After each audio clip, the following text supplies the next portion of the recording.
Hello, welcome to Collaborative Connections podcast sponsored by KLM Consulting, Marketing and Management. This podcast is designed for small business owners and entrepreneurs looking to grow, streamline, and succeed. I'm your host, Kelly Lorenzen, business owner and passionate advocate for small businesses.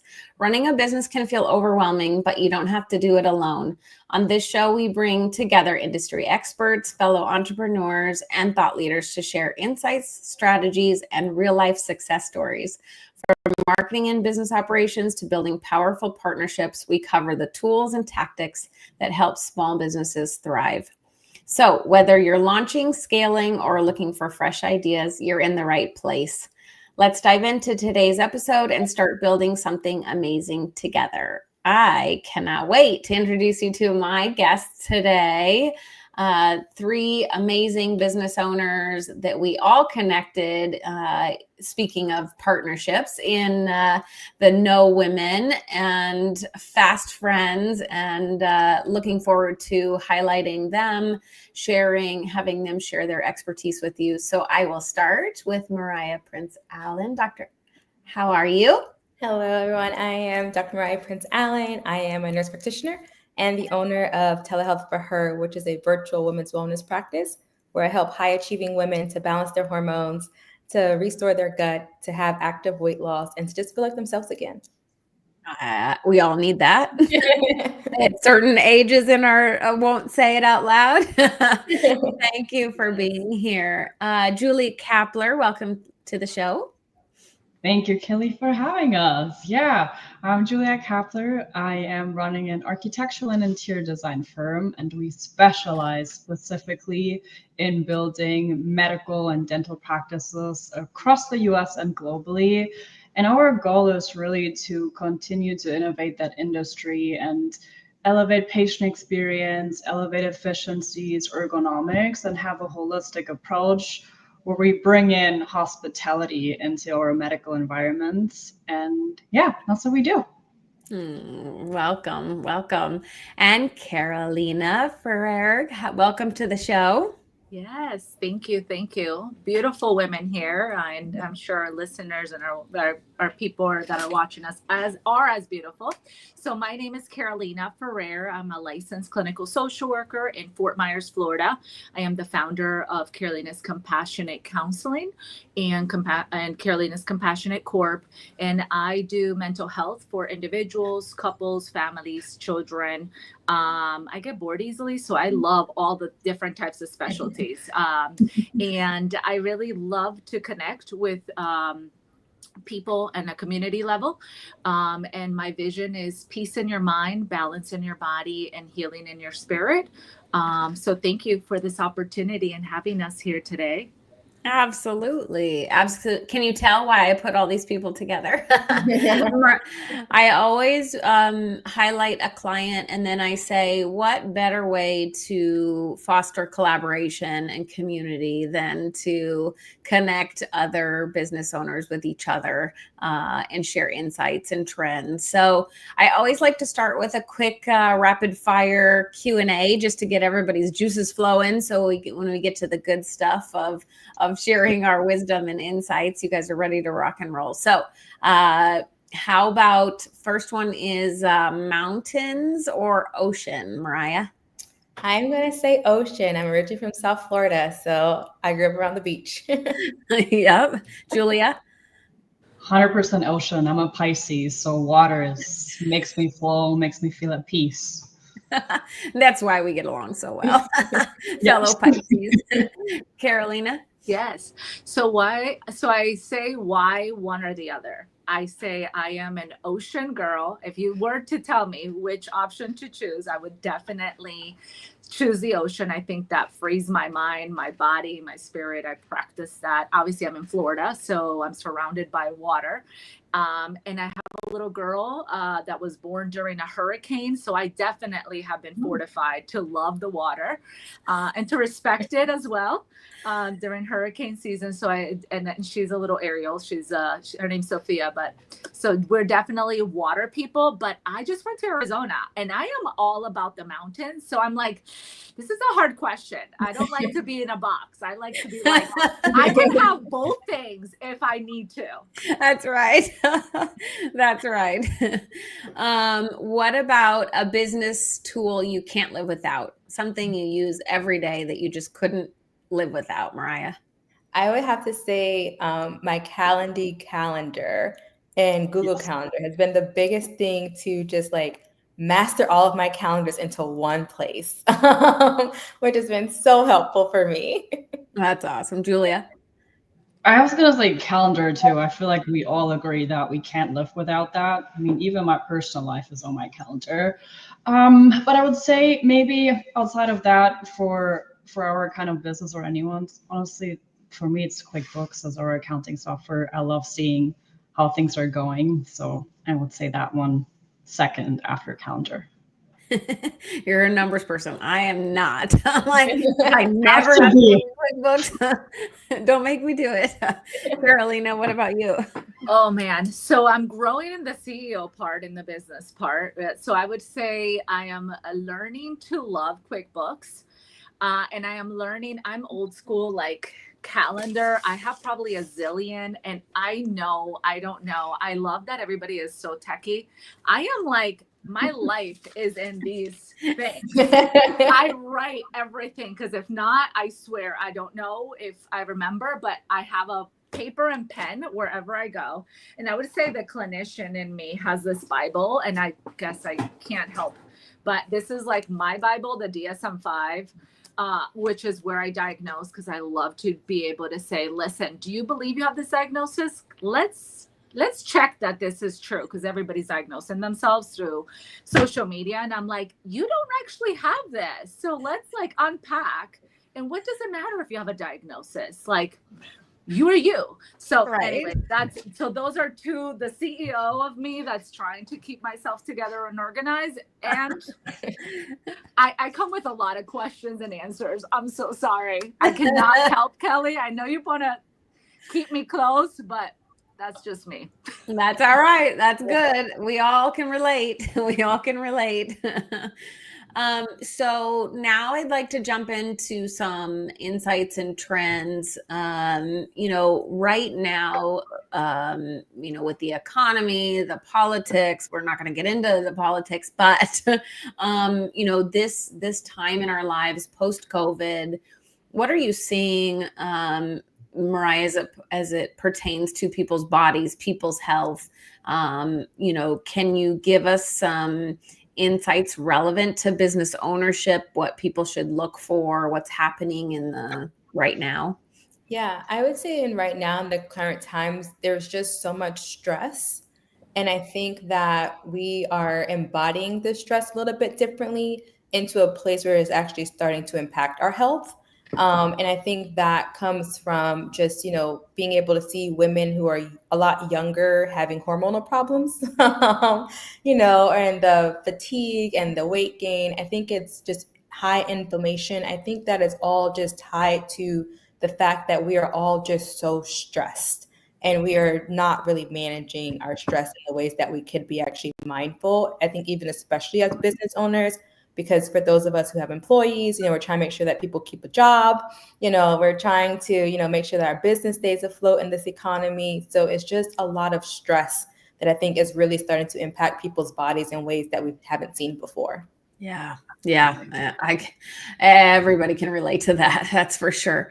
Julia, in your industry, brand new office, they're just building, right? They're just creating their businesses, or they're remodeling, or they're, moving offices. So they don't have to be brand new, but is that impacting you guys' work? The economy and the craziness out there? And absolutely. I think the very first thing that's being impacted whenever something happens in the economy, it's construction. But I will say that we primarily work, I like to say, with the entrepreneurs of the medical world, right? First time practice owners or expanding their practices, where whenever there's a little bit of uncertainty, which COVID, of course, changed that perspective forever, there's a little bit more fear to follow through with your vision of this is what I want to do. But I'm scared to make that step. So I've been seeing that a lot more, I would say, over the past years. And now it's kind of coming back a little bit, where as entrepreneurs, we all struggle with this all the time, with that fear of, should I take that step? And I see that kind of coming back right now a little bit. And yeah, I think we all collectively know exactly how that feels. That's for sure. That's for sure. Carolina, in your field, what's happening with your people? Whoa, there's a lot. That's a loaded question. I'm trying to like narrow it down short. Yeah. So May is Mental Health Month, FYI. So 1 out of 4 people struggle with some level of a mental health disorder, meaning depression, anxiety, chronic stress. I think to pivot what Mariah's saying, the level of stress, and then what Julia's saying. My husband's a builder and in construction, and I think every business is trying to reevaluate all of the pieces. So as business owners, as moms, as wives, as humans, as people, we all have a mind, right? And our mind quite often doesn't get checked in unless, right, we have a crisis or something. And my dream and my desire, I think, is more of that preventative health, to check ourselves in before we're constantly on this level of stress that causes chronic disease, and to just check the mind and normalize the stigma that we have a mind. And therefore, if we have a mind, let's check ourselves in and talk about what it could be, and not avoid, when there's chronic things that are happening outside of our world, right? Like politics and businesses and, economy changes, that we can kind of honor the tempo internally as a preventative tool before we are looking at the stress and the magnitude of all of the things. So just looking at it from the inner work, that you're human and that we have a mind, and we want to honor that mind, body, spirit, and that way we know how to take care of ourselves better. So therefore, when the outside world, right, are the roles that we play as women and or men, are not fully impacted, because we've actually started taking care of ourselves. Is something important that I would say we all, no matter what season we're in, we could always do better with that. Absolutely. And if we protect ourselves and take care of ourselves, then it's so many less triggers, so many less outside things that affect you. Yeah. I would say, Mariah, you probably have some ideas for, okay, so everybody's in this overwhelm, everybody's in this high stress. Tell us some tips that you give patients, that what we could do preventatively, right, to Carolina's point, before they get to that. I'm all about prevention, but a lot of us have to learn the hard way. So if they're in it now, if they're in complete overwhelm or stress, high stress now, and or how do we prevent that? Yeah. So I would say the first thing is actually like just evaluating where are your stressors, right? I think one of the biggest things that I had to learn was saying no. We say yes to everything and everyone. And by the time we have by the time we realize it, we are just drowning in our yeses. So looking at that pot of yeses and figuring out where you can actually say no. What can you delegate? What can you give to somebody else? What can you say, I can't do this anymore because it's not serving me? But I think another thing too is we are so conditioned to our electronic devices, me, myself included, right? So the first thing that we do in the morning when we get up is we're checking our phone, we're checking social media, we're checking our emails. But how about maybe just like the first 5 minutes of your day, you're kind of just quiet, silence with yourself, and just having a moment for your body to actually wake up. And I think a lot of the times too is like we are just so go, go, go, go, go, that we have just we live in this world of stress, and we just haven't even taken a moment to, one, just enjoy the benefits of our hard work as being as entrepreneurs, right? But also to just taking a moment to just be present with life itself, whether that's like a 5 minute, just meditation, whether that's just like a 10-minute walk outside, just anything that we can actually find to actually de-stress our bodies. And also, I would say the same thing goes for the nighttime, right? So we'll scroll our phones, we'll be on our computers until the final moment which we close our eyes. But can we actually take a time to actually develop a good sleep routine, and say, okay, I don't care what hasn't happened today, by this time, my computer is off, like, and holding ourselves accountable, even if that's like a do not disturb on your phone, or, for my Instagram, it says you're in sleep mode now, like, and it makes me get off. But just kind of finding ways like that, I think, to just really calm and be present in the moment and just learning how to say no. Ooh, I love that. 5 minutes. Okay, so there's your takeaway for that is 5 minutes in the morning, 5 minutes at least. You probably say 30 minutes at night to de-stress. It's really easy to just immediately pick up your phone because number one, it's your alarm, right? Or most of us, it's our alarm. So you're like, well, since I've got it in my hand, I might as well do all these other things. But that is not the case. Like, okay, shut the alarm off and then go back to whether it's meditation, prayer, like whatever your thing is. I do stretches in the morning, like just do that first and then go to it. But I like I've always thought of that, but I haven't thought of like the nighttime thing. Like it's just all the way up until the second before you close your eyes is terrible. So good reminders. And that there probably are ways like that on Instagram. You're like, you're in sleep mode. Sorry, you can't scroll anymore. Yeah. We can do that if we don't have our own willpower to shut it off. Well, or we'll add the 5 minutes because I'm good at that. And then it's like 5 more minutes or alarm it.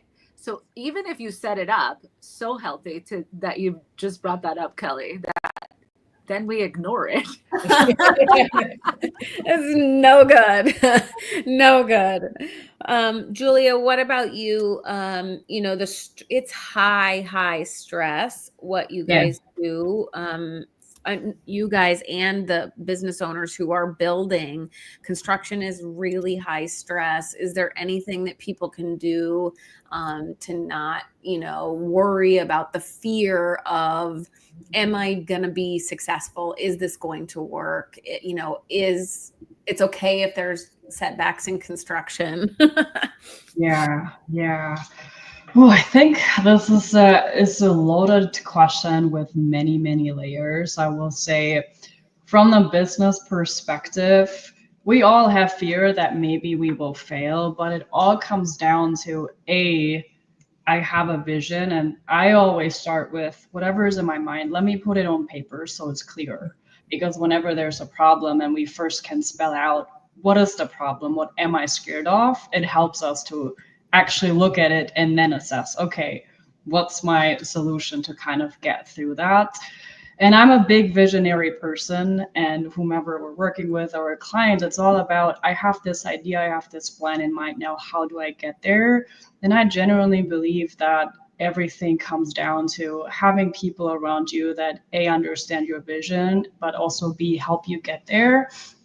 Because whenever we're just by ourselves, that fear keeps coming back. So it's good to have people around us, whether or not it's in our personal life, but also in a business perspective, finding people that see the vision, they're going to help you get there, to me, alleviates a lot of the stress, but also makes you feel as if there's people going with you towards that vision. Mm-hmm. Yep. Having people in your corner that go, it's okay. You're going to be fine. This is going to work. Make your dreams into reality, right? We can't do this by ourselves. I always say, and sometimes we don't have all the tools to get there by ourselves. I know that in the beginning when we all start, it's just us, but there comes a point where, well, maybe there's this one person that has the tools or skills to help us get there beyond the mental support.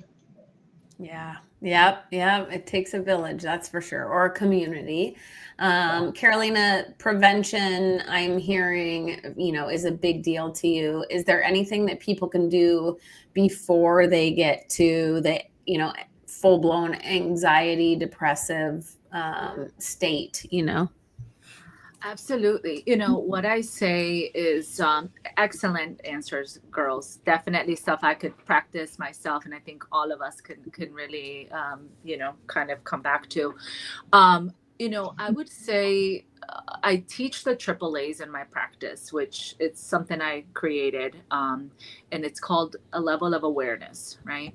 So, awareness means being mindful that I have somewhat of a reaction to something, right? Like, oh, I'm in pain, or I'm sad, or like there's like I'm shifted and I don't even know that I don't feel good. Sometimes our people around us, our spouses, our friends can pick up sometimes more than us because we're in it and we just normalize this stuff with prevention. So I love that, Julia, you said a village, because I think we need that. I love that, Mariah, you said like a first thing in the morning, because I truly believe that it's all of these things that set us up from early on, right? Like the prevention is like how we wake up in the morning. I always say you cannot pour from an empty cup. So be aware of what your body needs. I work out at 5 a.m. because that may be the only time I can. So you're the only one that is aware of what you need versus anybody else. And nobody else is going to give you the permission, not your husband, not your kids. I mean, I have to flex sometimes, right? If my kid is sick, I can't go to the gym, or my dog's having an issue. But normally I try to prioritize and go, hey, I'm aware that I feel so much better when I work out. Like this is a me thing. And that may look just like you do your stretches. You said, Kelly, or like even 5 minutes of turning off the phone and being present with yourself, having a village of people to cheer you on. I really think it's awareness.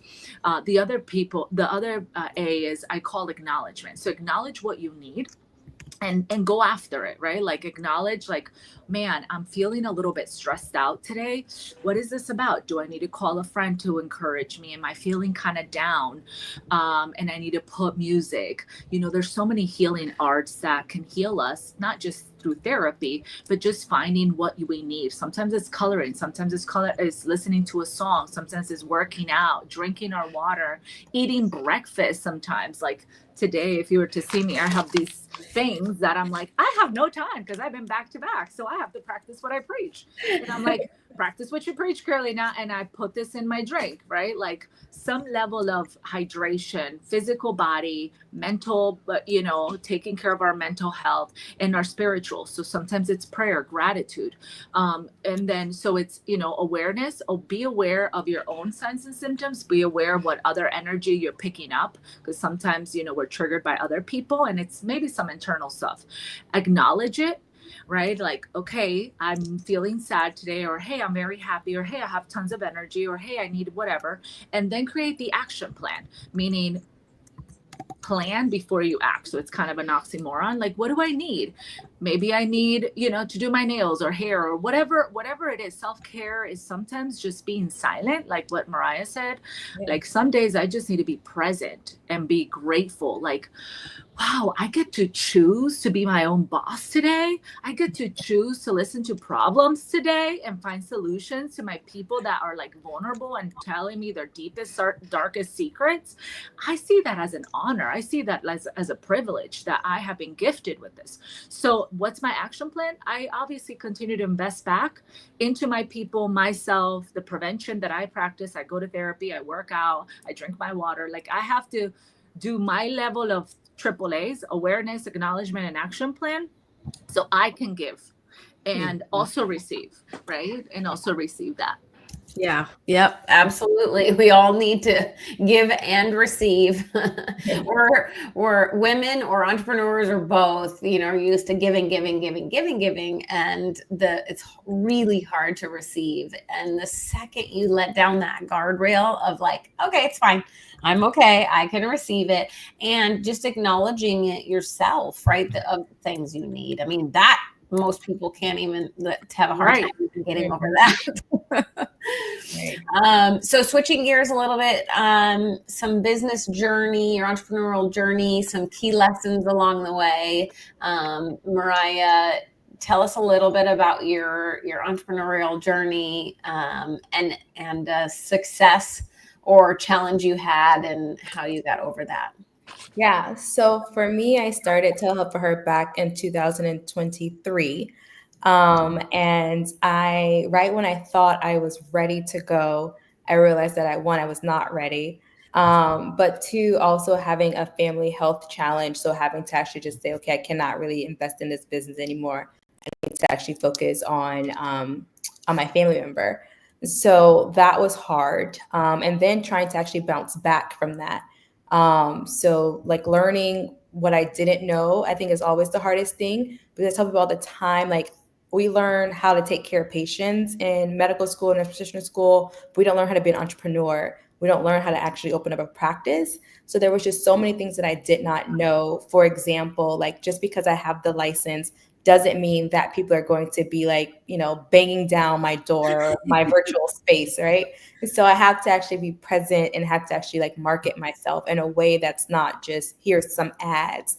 So I think that was probably my biggest mistake, is running money, spending about $15,000 running ad campaigns for a business that I wasn't even fully established, but I also didn't quite know who my target audience was at the time and who exactly I wanted to serve.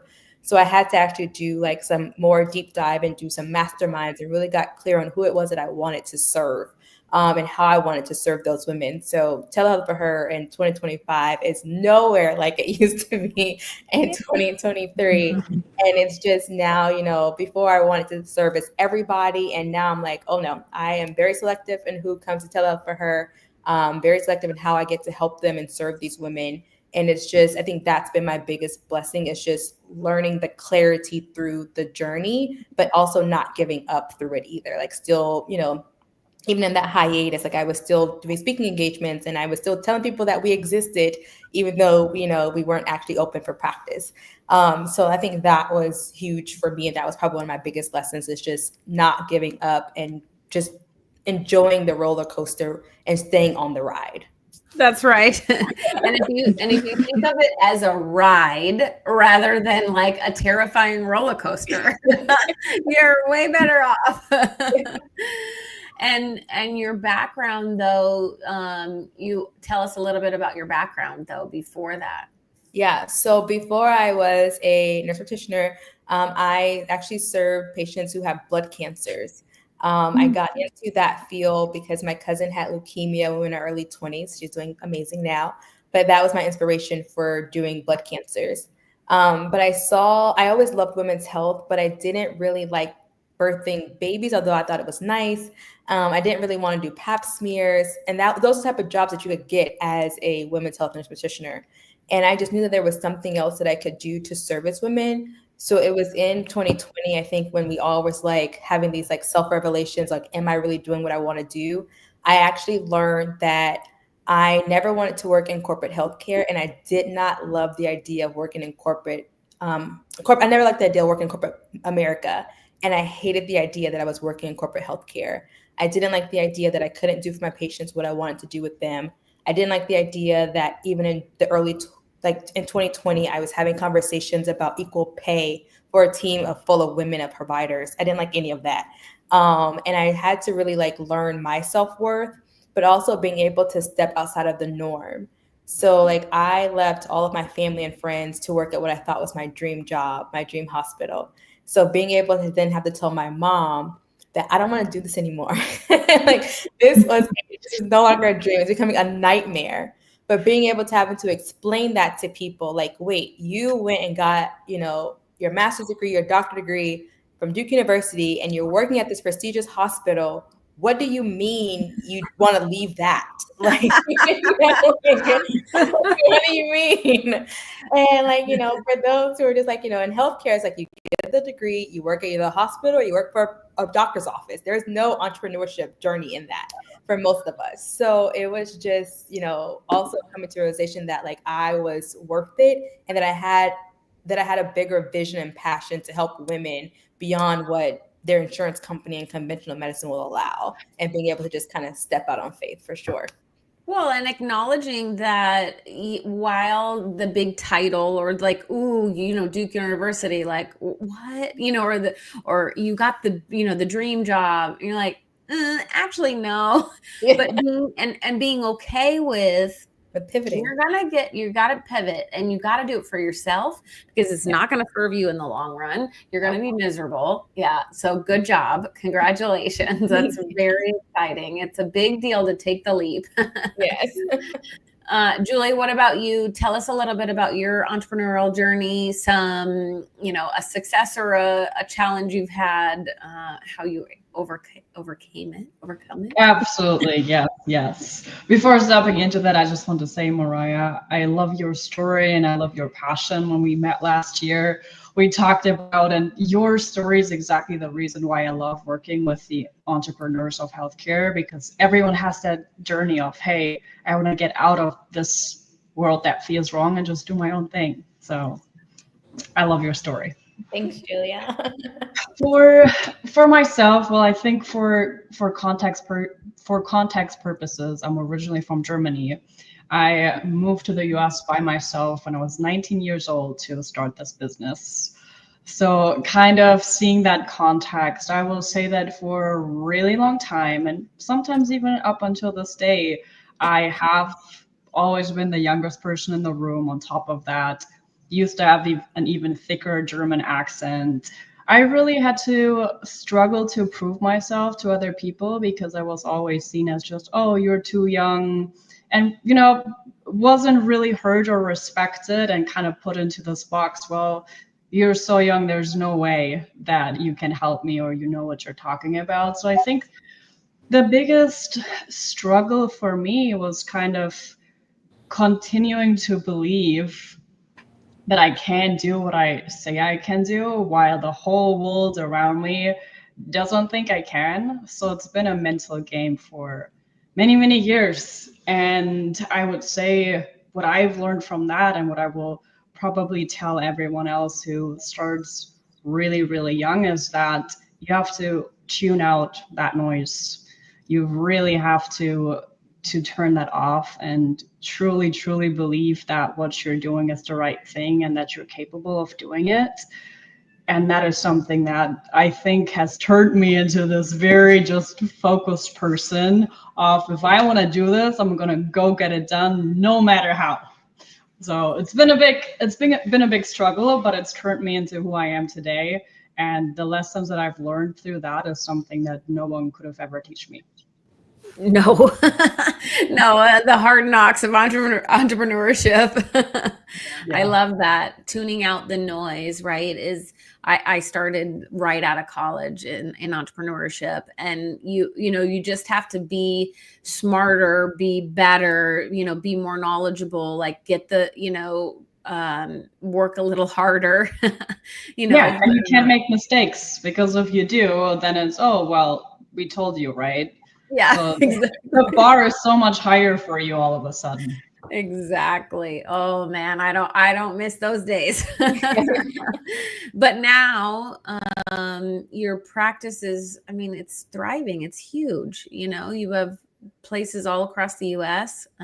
So it's kudos to you for moving to a brand new country, starting a business that young, and growing and scaling, to a very large company. I love that. It's so cool. Yes, rock on. Congratulations. When you told me, you were like, yeah, and we usually do like 60 projects a year, or 60, would you say 60 projects at a time or something crazy? Yeah, like 40 to 60. Yeah. I was like, what? For construction, that is ridiculously large. So congratulations. So exciting. Yeah. My team, Carolina, great. Tell us a little bit about your entrepreneurial journey, lessons, hard knocks of. Oh man, I don't know which one to pick from. All I feel is that life has brought me the realities of life. The school of hard knocks is truly what has helped me in kind of making me who I am. I would say, obviously I come from a Colombian background. I was born in Colombia, came here. So a lot of that, probably immigrant, being the underdog from, I probably hear my accent at times, or, the color of my skin, or whatever it is that sometimes we come across, right? Like, can I do this?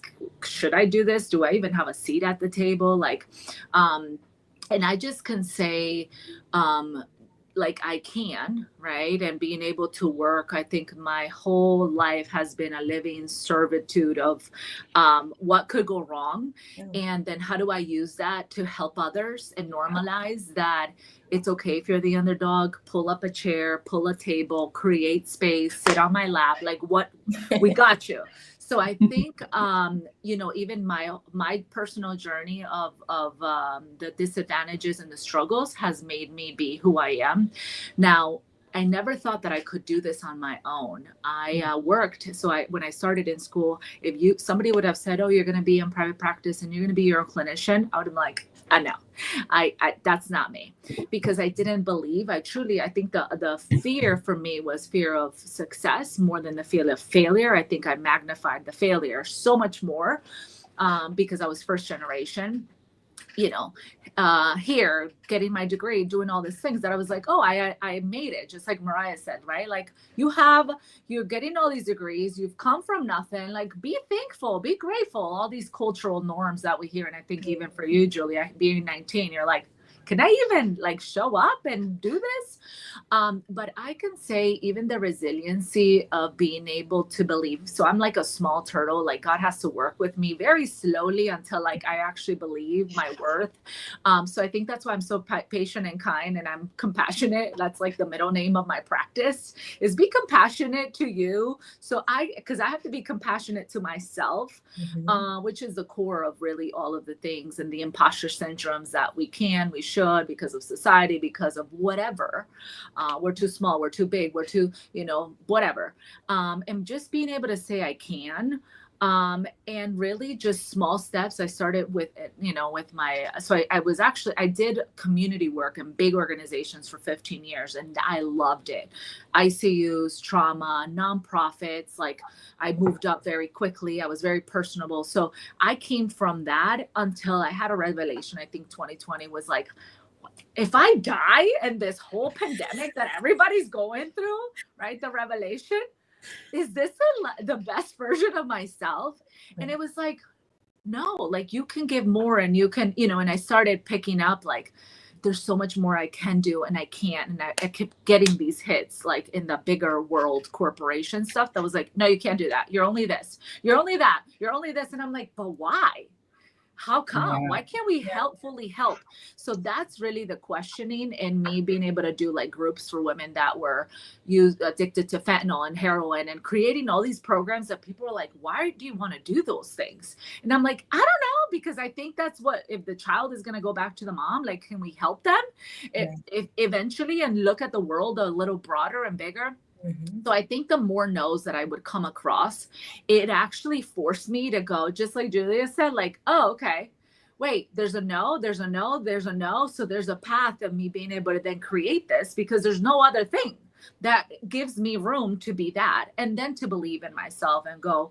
And I truly believe that I am the happiest. I tell my husband, and he thinks I'm crazy. I know it's a lot of work. Like I have not worked as much as I work now, being an entrepreneur and a business owner, more than like when I worked 50 hours in an ICU in NICU. Yeah, like, no. Because this stuff does not turn off. No. Like high end, which is why I love No, because it really got us perspective that we're bad ASS women. I don't know if we could curse. Leave me there, but and that we could do so many things, and that we don't have to just choose one, and that we can change the world however we want to, with all the gifts and talents that are so unique to all of us, because nobody else is you. That's your superpower. Absolutely. Yeah. Oh, I'm so excited. Every time I hear a story of like, you know, you have all these accolades and you're in doing this corporate and you have all these, and then you're like, no, and you switch and you go to become an entrepreneur. I'm like, yes. You know, me over here, I'm like the champion for small businesses, right? I've only been an entrepreneur. I've only been in family businesses. And I'm like, ooh, why would anybody want to do that? You know, I'm like, I even went to, you know, interview in between businesses, like maybe I'll go get a real job. Like, yeah, no, like I don't fit that round hole square peg thing. Like that just doesn't fit in my, so I love every story that I hear that's like, yeah, I'm done with you. I'm going to go do my own thing. I'm like, yes. Yeah. So exciting. Yeah.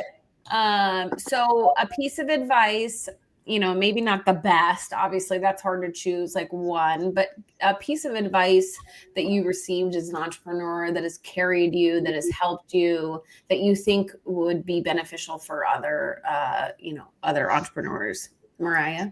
I would say build the plane while flying it was the best thing I have ever. Ooh, I like that.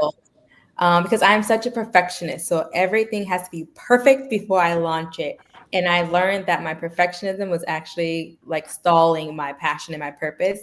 And one of the biggest pieces of advice I've gotten was, Mariah, just build the plane while flying it. Like build the programs while you're enrolling people into them. If week 6 and 8 is not done, great. They're only at week 1 anyway. So you have time to finish building the rest of it.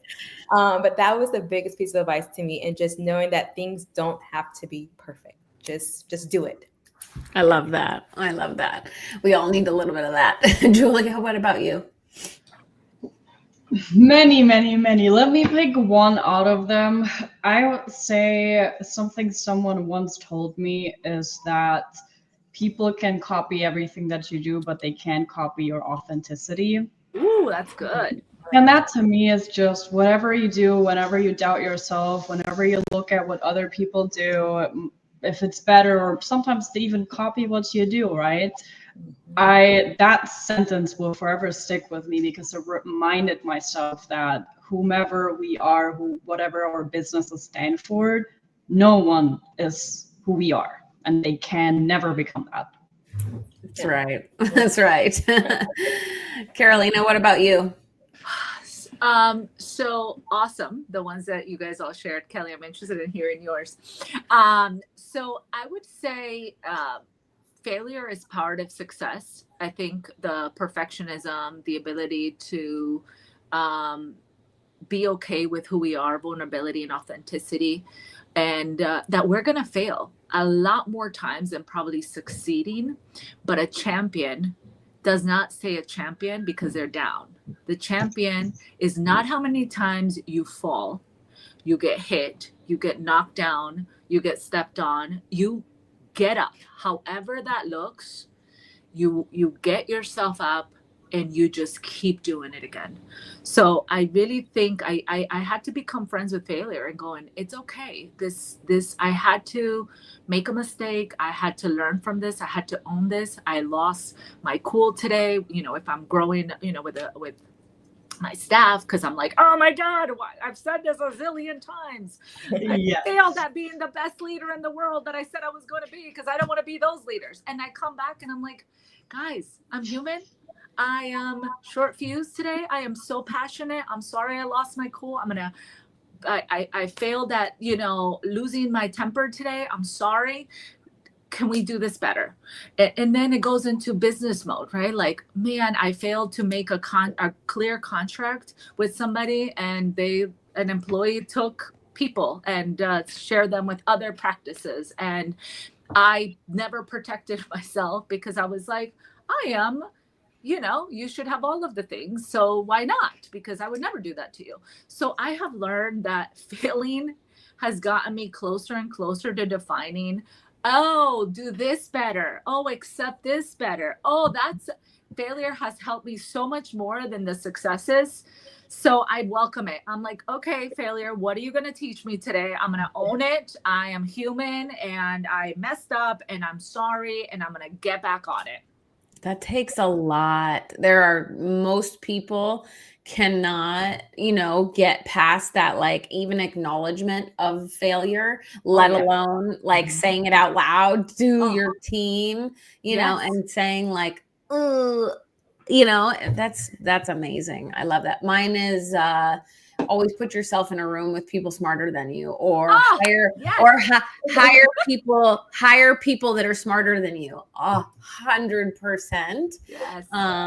Has been my motto lately, is consistently hire people smarter than myself, put myself in a room with people smarter than me.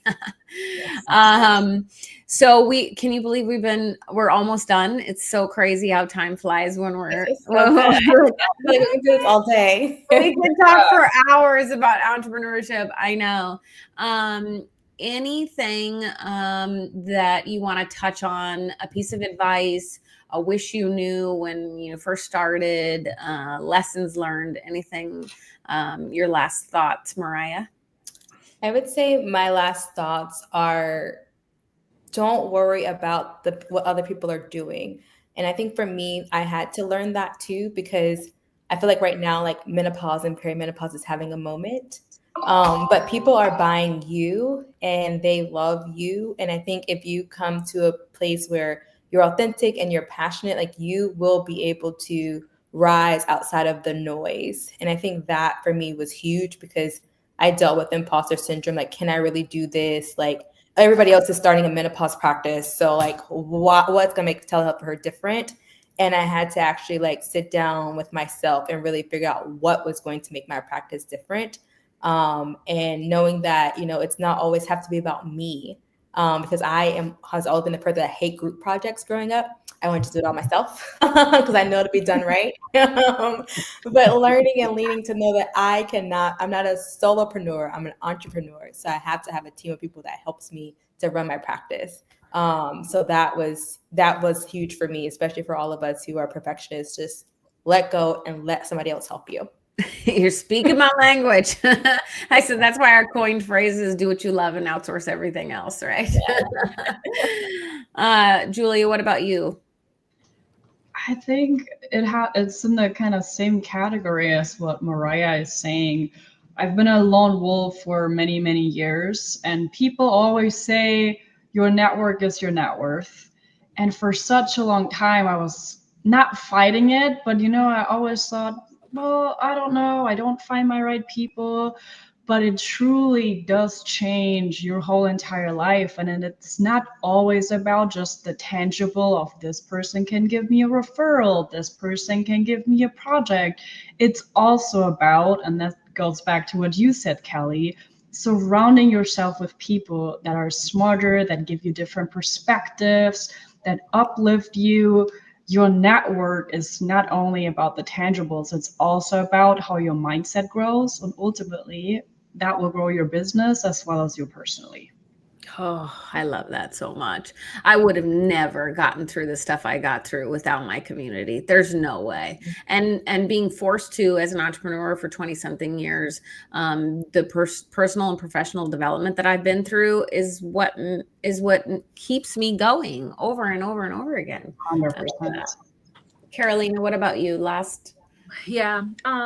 So there's two thoughts that are coming into mind, because of course I can't just say one. For me, it's be okay being a connector and a bridge between where you are, right? The best version of you, the version that you don't see of yourself yet because it's not fully there.